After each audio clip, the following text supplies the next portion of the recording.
द्वारका, सोने की वो शानदार नगरी जो समंदर के बीचों बीच चमकती थी। अब देखिए, बाहर से तो सब कुछ एकदम शांत भव्य लगता था, लेकिन उस चमक के नीचे ना एक अनदेखा तनाव पनप रहा था। एक ऐसा सन्नाटा जो अहंकार से पैदा हो रहा था।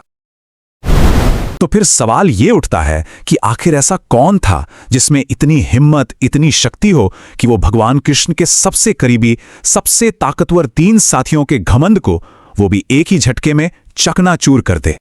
और इसका जवाब आपको हैरान कर देगा। वो कोई देवता या कोई महान असुर नहीं था, बल्कि एक बिल्कुल साधारण सा दिखने वाला एक बूढ़ा वानर था। लेकिन ये कैसे हुआ? चलिए आज इसी पूरी कहानी को खोलकर समझते हैं। तो सबसे पहले हमें उस बीमारी को समझना होगा जो द्वारका के दिल में एकदम चुपके चुपके फैल रही थी। ये बीमारी थी अहंकार की, घमंड की, और इसने भगवान के सबसे खास लोगों को अपनी पकड़ में ले लिया था। लिस्ट में सबसे पहले थे सुदर्शन चक्र, भगवान विष्णु का वो अस्त्र जिससे कोई बच नहीं सकता। लेकिन देखिए, इनके मन में एक खतरनाक ख्याल घर कर गया था कि वो सिर्फ भगवान के सेवक नहीं हैं, बल्कि उनकी शक्ति का असली सोर्स हैं। उन्हें लगने लगा था कि दुनिया कृष्ण से नहीं बल्कि उनसे, उनकी शक्ति से डरती है। और फिर थे गरुड़, भगवान के वाहन। उन्हें अपनी रफ्तार का, अपनी स्पीड का कुछ ऐसा नशा था कि वो खुद को सिर्फ एक सवारी नहीं बल्कि भगवान की गति ही समझने लगे थे। उनका मानना था कि उनके बिना तो भगवान भी अधूरे हैं। और आखिर में थी रानी सत्यभामा। अपनी खूबसूरती का अभिमान उनमें इतना ज्यादा बढ़ गया था कि उन्होंने अपनी तुलना सीधे सीधे देवी सीता से कर डाली। उनके मन में यह वहम बैठ गया था कि उनकी खूबसूरती मर्यादा पुरुषोत्तम राम तक को डिगा सकती थी। लेकिन द्वारकाधीश तो सब जानते थे, वो अंतर्यामी थे।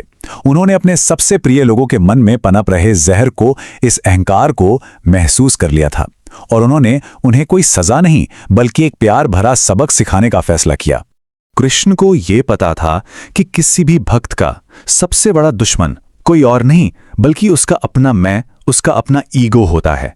इसीलिए उन्होंने एक ऐसी लीला रचने का फैसला किया जो उनके इस घमंड को जड़ से उखाड़ फेंके, ताकि वो फिर से पाक हो सकें और किसी बड़े पतन से बच जाएं। अब कृष्ण का प्लान देखिए, बहुत ही सीधा लेकिन बेहद गहरा। उन्होंने गरुड़ को हनुमान जी को लाने भेजा, पर एक बहुत खास हिदायत के साथ। उन्हें यह कहना था कि कृष्ण ने नहीं बल्कि उनके स्वामी प्रभु श्री राम ने उन्हें याद किया है। और बस यही एक बात इस पूरी लीला की चाबी थी। और बस यहीं से शुरू हुआ पहला मुकाबला। एक तरफ था दिव्य अहंकार और दूसरी तरफ थी सच्ची भक्ति। यह रफ्तार की एक ऐसी रेस थी जो पहले कभी नहीं हुई थी। यहां पर दोनों की स्पीड में एक बहुत बड़ा फर्क था। देखिए, गरुड़ की गति फिजिकल थी, जो उनके पंखों की ताकत और उनके घमंड से चलती थी। दूसरी तरफ हनुमान जी की गति मन की गति थी, जो सिर्फ और सिर्फ अपने प्रभु के लिए भरोसे और भक्ति से चलती थी। गरुड़ ने अपनी पूरी ताकत लगा दी, ये सोचकर कि वो उस बूढ़े वानर को मीलों पीछे छोड़ाए हैं। लेकिन जब वो पसीने में तरबतर द्वारका पहुंचे तो उनके तो होश ही उड़ गए। हनुमान जी, वो तो पहले से ही कृष्ण के पास आराम से बैठकर कीर्तन कर रहे थे। भक्ति की रफ्तार ने अहंकार की रफ्तार को बुरी तरह हरा दिया था। तो गति का घमंड तो टूट चुका था। अब बारी थी शक्ति के अहंकार की। यह मुकाबला था ब्रह्मांड के सबसे ताकतवर हथियार और सबसे बड़े भक्त के बीच। कृष्ण ने सुदर्शन चक्र को दरवाजे पर पहरा देने को कहा और हुक्म दिया कि कोई भी अंदर ना आ पाए। जब हनुमान जी आए तो सुदर्शन ने अपनी पूरी ताकत से उन पर हमला कर दिया। लेकिन इसके बाद जो हुआ उसकी तो कोई कल्पना भी नहीं कर सकता था। हनुमान जी ने उस ब्रह्मांड को तबाह कर देने वाले चक्र को ऐसे पकड़ लिया जैसे वो कोई खिलौना हो और एक फल की तरह सीधा अपने मुंह में रख लिया। सोचिए जरा, वो सुदर्शन चक्र जो पूरी दुनिया को जलाकर राख कर सकता था, अब हनुमान जी के मुंह के अंदर एकदम शक्तिहीन, बेबस पड़ा था। राम भक्ति की ठंडक ने उसकी सारी आग, सारा घमंड शांत कर दिया था। शक्ति का सबसे बड़ा अहंकार आज मिट्टी में मिल गया था।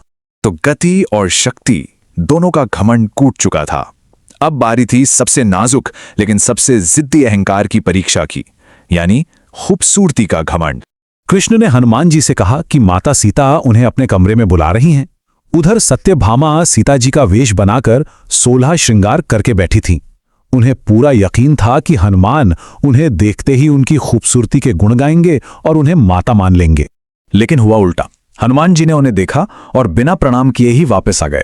और फिर उन्होंने कृष्ण से जो कहा, उसने सत्यभामा के अहंकार की नींव हिला दी। उन्होंने बड़ी मासूमियत से कहा, प्रभु, सिंहासन पर तो कोई दासी बैठी है, मेरी माता सीता कहाँ है? ये एक शब्द दासी सत्यभामा को यह समझाने के लिए काफी था कि बाहरी खूबसूरती की कोई कीमत नहीं है। अब जब तीनों का अहंकार पूरी तरह टूट चुका था, तब कृष्ण ने उन्हें आखिरी सबक सिखाया, और ये सबक खुद हनुमान शब्द के अर्थ में ही छिपा हुआ है। तो आखिर में सबक क्या मिला? कृष्ण ने समझाया कि सुदर्शन की शक्ति धर्म से आती है, गरुड़ की गति ईश्वर की इच्छा से चलती है, और सच्ची सुंदरता आत्मा के समर्पण में होती है। उनकी ताकत उनकी अपनी थी ही नहीं, वो तो ईश्वर का दिया हुआ एक तोहफा थी।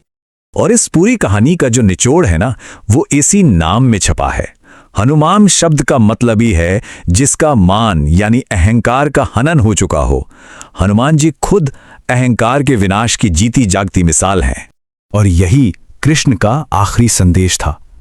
दुनिया में ताकतवर, तेज रफ्तार वाले और खूबसूरत लोग बहुत हैं, लेकिन ईश्वर के दिल में सिर्फ वही जगह बना सकता है जो हनुमान है, यानी जिसने अपने मैं को, अपने अहंकार को पूरी तरह से मिटा दिया है। यह हजारों साल पुरानी कहानी आज भी उतनी ही सच्ची है, और यह हमें सोचने पर मजबूर करती है कि आज के इस दौर में हम सब अपने अंदर किस तरह के घमंड से लड़ रहे हैं। क्या वो हमारी ताकत का घमंड है, हमारी तरक्की का, या फिर हमारी शक्ल